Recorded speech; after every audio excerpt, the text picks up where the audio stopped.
Hello friends, my self Mahesh Narode, first year MBBS student at AIIMS Nagpur. तो आज हमारा बहुत ही इम्पोर्टेंट टॉपिक पर ये वीडियो है। तो इस वीडियो में मैं बेसिकली थोड़ी सी रिसर्च कर और मेरा थोड़ा सा एक्सपीरियंस से मैं ये वीडियो बना रहा हूँ। और इस वीडियो का टॉपिक होने वाला है कि हम जो 11th की फिजिक्स है तो उसमें से कौन कौन से चैप्टर करें, कौन से चैप्टर्स पर ज़्यादा फोकस करें। मतलब कुल मिलाकर ये वीडियो होने वाला है कि हम पूरे 11th के फिजिक्स का कैसे एनालिसिस करें और क्या क्या चैप्टर मस्ट करें। तो ये वीडियो अंत तक देखना, आपको ज़रूर फ़ायदा होगा। और अगर आप फिजिक्स में 50-60 नंबर पर लाई करते हैं तो आपको डेफिनेटली फ़ायदा होगा।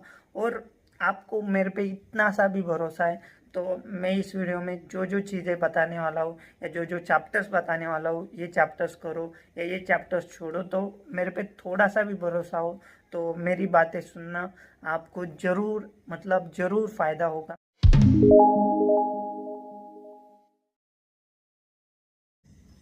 अरे भाई, कैसे चल रही प्रिपरेशन नीट की?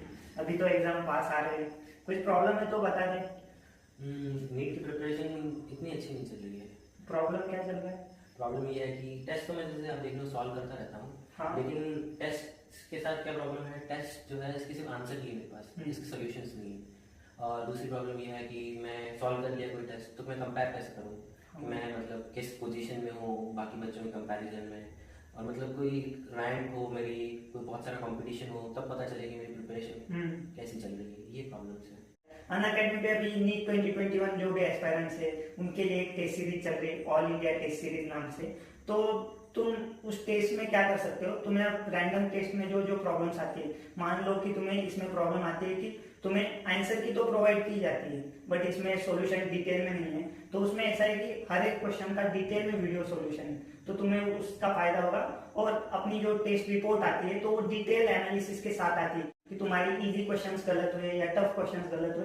तो और एक चीज की तुम बोल रहे थे कि इससे पता नहीं चलता तुम्हारा ऑल इंडिया रैंक कहाँ पे लाई कर रहा है, तो उस पे ये भी पता चल सकता है तुम्हें। ऑनलाइन क्लासेस और लेक्चर्स उन सब की वजह से लैपटॉप लेना पड़ा, वाईफाई कनेक्शन, इस वजह से अभी कोई नई चीज अफोर्ड करना इज लाइक नॉट पॉसिबल। हाँ, ये तो सही बात है। तो इसका कोई सोल्यूशन? ये टेस्ट सीरीज बिल्कुल फ्री है। अच्छा, कैसे? तो क्या कर, मैं डिस्क्रिप्शन बॉक्स में लिंक दी हुई है इस टेस्ट सीरीज की, उसको दबा, फिर मेरा कोड महेश 650 यूज कर। क्या कोड यूज कर? महेश 650। और फ्री में एनरोल कर। इस टेस्ट सीरीज का कोई शेड्यूल? हाँ, शेड्यूल है। ये टेस्ट सीरीज 28 अगस्त से स्टार्ट होने वाली है। 2 से 5 दिन है तुझे टेस्ट, और पूरे 5 टेस्ट है। इसका टेस्ट शेड्यूल यहाँ पे दिख रहा होगा, तो वो फॉलो करना। इसने तो एनरोल कर लिया, आपका क्या? तो लिंक डिस्क्रिप्शन बॉक्स में दी हुई है। मेरा कोड महेश 650 यूज करके आप भी इसकी तरफ ज्वाइन हो सकते हैं और फ्री में अनअकैडमी की टेस्ट सीरीज का मजा उठा सकते हैं और अपना स्कोर बूस्टअप कर सकते हैं। तो 11th की फिजिक्स की बात की जाए तो NCERT के हिसाब से 11th के फिजिक्स में आते हैं 14 चैप्टर्स और 4 सेक्शंस आते हैं। तो पहले सेक्शन की हम बात करते हैं जो कि है मैकेनिक्स, और सबसे बड़ा सेक्शन है इन चारों में से। तो इस सेक्शन में आते हैं 7 चैप्टर्स, और 7 चैप्टर में से हम 2 चैप्टर छोड़ सकते हैं। मेरा सजेशन है आपको कि आप 2 चैप्टर छोड़ सकते हैं, वो है NLM और फ्रिक्शन। तो इन चैप्टर को आपको करने में ज़्यादा टाइम लगेगा, अगर आपने पहले कभी नहीं किए हैं तो आप छोड़ सकते हैं। बट हाँ, इसमें से बहुत सारे स्टूडेंट्स एक गलती करते हैं, इस सेक्शन में से रोटेशनल मोशन छोड़ देते हैं। तो मैं बोलूँगा कि रोटेशनल मोशन इस पूरे मैकेनिक सेक्शन का सोल है। तो आप सोल को ही छोड़ दोगे तो आपको नंबर कैसे मिलेंगे? तो मैं ये बिल्कुल सजेस्ट नहीं करूँगा कि आप ये छोड़ देना, आप ये अच्छे से करना। और मैं ये भी बताऊँगा कि आपको इसमें से क्या क्या करना है। तो पहले बात करते हैं यूनिट एंड मेजरमेंट की। तो यूनिट्स एंड मेजरमेंट में आपको वर्नियर कैलिपर करना है, आपको स्क्रू गेज करना है, और आपको वो XYZ वैल्यू निकालने को क्वेश्चंस करने हैं। बहुत ही इजी क्वेश्चंस होते हैं, और डायमेंशनल फॉर्मूले याद रखने हैं सबके सबके, मतलब जो जो इम्पोर्टेंट है उसके। तो दूसरा चैप्टर है काइनेमेटिक्स। तो काइनेमेटिक्स में आपको ज़्यादा ग्राफ्स पे फोकस करना है, और डिफरेंशिएशन, इंटीग्रेशन, फिर प्रोजेक्टाइल मोशन से भी बहुत सारे क्वेश्चंस आए हैं प्रीवियस ईयर में। तो आपको ये 3-4 चीज़ें जरूर करनी है। डिफरेंशिएशन, इंटीग्रेशन से बहुत ही इजी क्वेश्चंस आते हैं, तो उस पर फोकस करिए अच्छे से। और एनएलएम आप करना ही चाहते हो तो सिर्फ बेसिक बेसिक करिए, वो नॉर्मल फोर्स वाले क्वेश्चन करिए पुली के साथ, फिर वेज के साथ, तो ये आप कर सकते हैं। फ्रिक्शन में चाहूँगा कि आप छोड़ दो इस टाइम, क्योंकि फ्रिक्शन को बहुत ज़्यादा टाइम लगेगा और फ्रिक्शन समझने में थोड़ा सा मुश्किल है, और इस टाइम अभी आपके पास टाइम नहीं है तो आप छोड़ सकते हो, ये मेरा सजेशन है।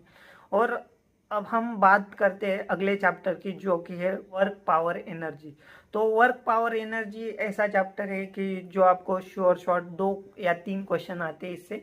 तो एक क्वेश्चन इजी होगा वर्क पावर एनर्जी, तो पावर के ऊपर ज़्यादा ध्यान देना, पावर के ऊपर क्वेश्चन आ सकता है और उसमें 3-4 टाइप के क्वेश्चंस होते हैं, तो आप वो देख लेना। बट पावर अच्छे से करना, इंस्टेंटेनियस पावर क्या होती है, फिर एवरेज पावर क्या होती है, ये अच्छे से कर लेना। वर्क और एनर्जी के ऊपर, मतलब काइनेटिक एनर्जी या पोटेंशियल एनर्जी, इनके डेफिनेशंस वगैरह वो भी अच्छे से देख लेना। और अगला टॉपिक है वो तो बाप टॉपिक है, मतलब रोटेशनल मोशन। तो रोटेशनल मोशन के साथ आप सेंटर ऑफ मास भी जोड़ लो, आप कोलिजन भी जोड़ लो, आप सर्कुलर मोशन भी जोड़ सकते हैं। तो ये 4 टॉपिक मिलाकर पूरे 6 या 7 क्वेश्चन आने के चांसेस हैं। तो आप ये अच्छे से करना, आप यही छोड़ के जाते हो और वही फ्रिक्शन से बहुत टफ क्वेश्चंस आते हैं और आप वो सॉल्व करने बैठते हो, तो कैसे सॉल्व होंगे। तो अगर आपने पहले कभी नहीं किया हो तो भी करना है, तो भी ये छोड़कर मत जाना। रोटेशनल मोशन तो जरूर करना, क्योंकि 2-3 क्वेश्चन तो आएंगे ही आएंगे। तो रोटेशनल मोशन में करना क्या है, तो रोटेशनल मोशन में आप टॉर्क कर सकते हैं, सेंटर ऑफ मास कर सकते हैं, momentum, moment of inertia, angular momentum क्या होता है, एंगुलर मोमेंटम कैसे निकालते हैं, फिर रोलिंग मोशन, ये तो बहुत ही इंपॉर्टेंट टॉपिक है। रोलिंग मोशन, रोलिंग मोशन पे फ्रिक्शन, रोलिंग मोशन का फोर्स वगैरह, आप सब कंडीशन अच्छे से देख लेना और याद करना। ठीक है, अब बढ़ते हैं अगले सेक्शन की तरफ। अगला सेक्शन है फ्लूइड मैकेनिक्स। फ्लूइड मैकेनिक्स कुछ भी नहीं, बिल्कुल ईजी है। फ्लूइड मैकेनिक्स में आपको सिर्फ 3 टॉपिक करने, वो है सरफेस टेंशन, फिर वो इलास्टिक मॉड्यूलस वाला, young modulus, bulk modulus, modulus of rigidity, ये उनके सिर्फ फॉर्मूलाज है और कुछ क्वेश्चन सॉल्व कर लेना, आपका टॉपिक अच्छे से बन जाएगा। और उसके अलावा फिर बर्नौलीज प्रिंसिपल, स्टोक्स लॉ, ऐसे कुछ 3-4 लॉज है, आप वो अच्छे से देख लेना, आपका फ्लूइड मैकेनिक्स अच्छे से हो जाएगा। ये भी इजी सेक्शन है, तो आपको इसमें 3 या 4 क्वेश्चन आएंगे, उसमें से 2 क्वेश्चन तो आपको सॉल्व करने ही करने हैं, बहुत इजी क्वेश्चन आएंगे 2 तो, ठीक है ना। और फिर अब हम अगले सेक्शन की तरफ बढ़ते हैं। अगला सेक्शन है थर्मल सेक्शन। तो थर्मल सेक्शन में सिर्फ 3 टॉपिक हैं, बट इसमें भी एक बाप टॉपिक है और वो है थर्मोडायनेमिक्स। तो थर्मोडायनेमिक्स में आप 3 क्वेश्चन मान के चलो, उसमें ग्राफ आता है, कैरनॉट इंजन आता है, रेफ्रिजरेटर आता है, फिर कुछ लॉज आते हैं, तो वो अच्छे से करना। ये चैप्टर बहुत डिफ़िकल्ट नहीं है, मतलब इजी भी नहीं है बट डिफ़िकल्ट भी नहीं है। अगर आपने पहले किया हो तो एक रिवीजन अच्छे से करना नीट एग्ज़ाम से पहले।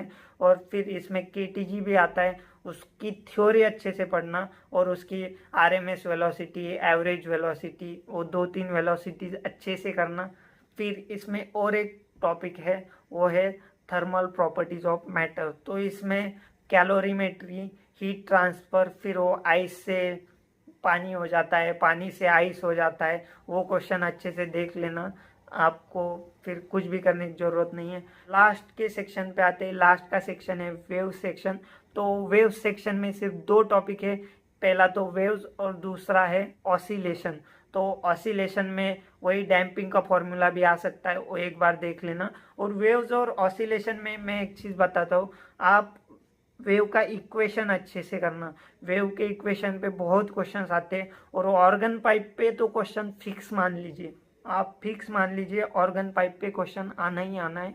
तो ऑर्गन पाइप अच्छे से कर लेना, उसके बहुत टफ तो नहीं होते बट उसको एक बार अपने अच्छे से प्रैक्टिस कर ली एग्ज़ाम से पहले, तो आपका क्वेश्चन गलत होने के चांसेस ही नहीं है एग्ज़ाम में। तो ये अच्छे से कर लेना।